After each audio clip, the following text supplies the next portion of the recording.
The Lost Dutchman by username Mo3Inaz. Living in Arizona, I have heard the legend of the Superstition Mountains and the Lost Dutchman's gold. According to the legend, there is a lost mine that is bursting with gold.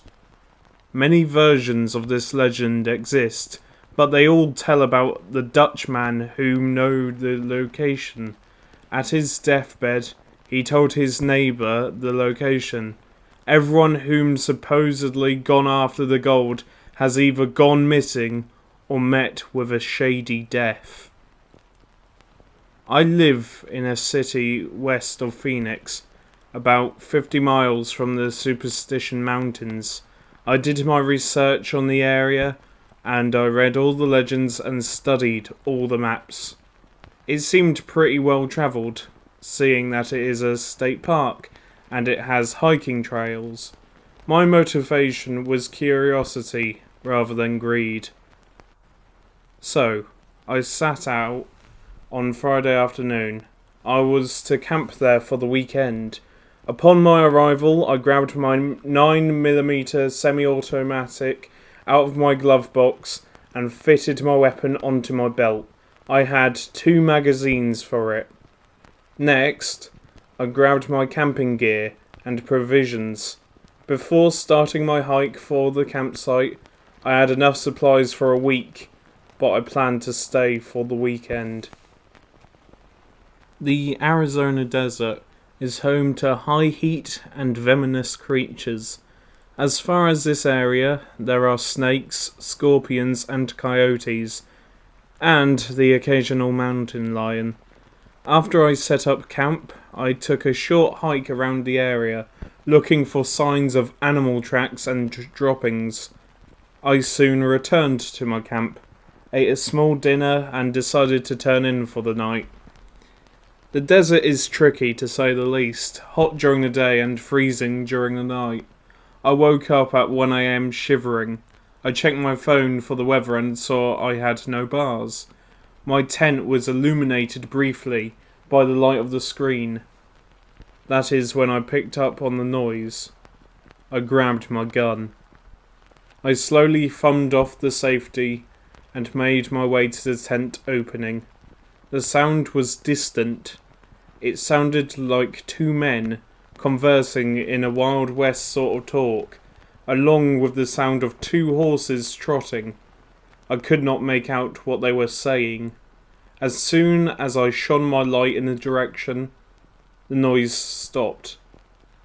I waited a while before going back inside and returning to my bed. Sleep was restless. I woke up late in the afternoon. I drank some coffee and headed out to search for the legendary Lost Dutchman's mine. I decided to go in the direction that I had heard the horse trotting. I was shocked to find that there were no signs of hooves. I did find some strange tracks, however. These marks were close to wolf tracks, but were much bigger. As I ventured further, they changed. They slowly became bare human footprints. I had the feeling that eyes were upon me.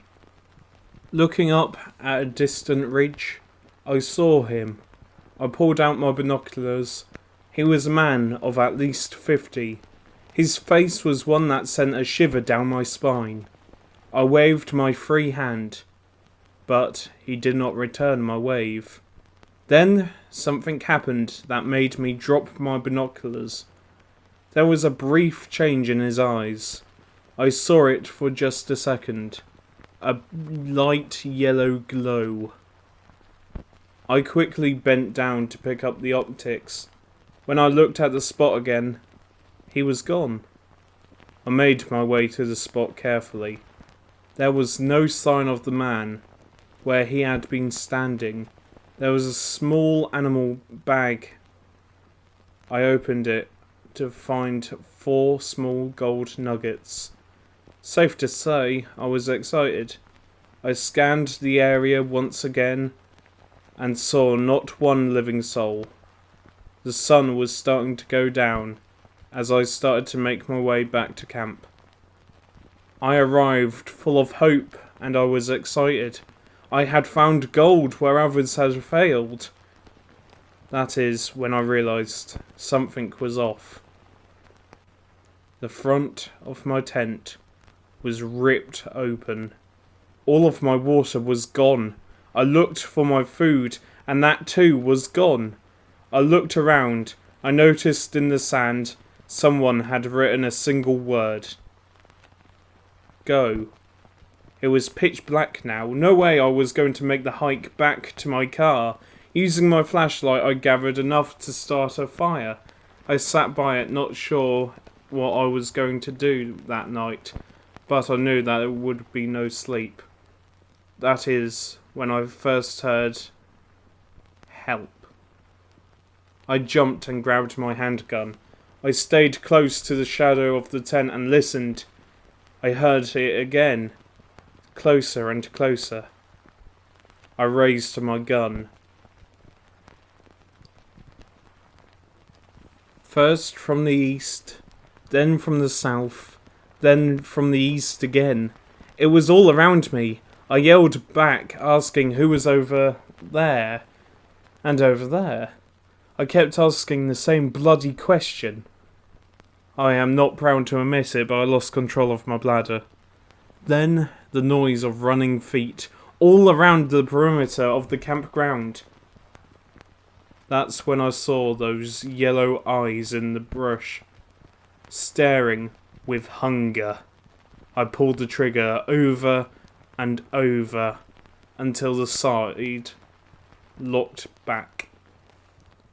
I quickly changed magazines and took aim again. The noises had stopped. I quickly rushed towards the fire and fed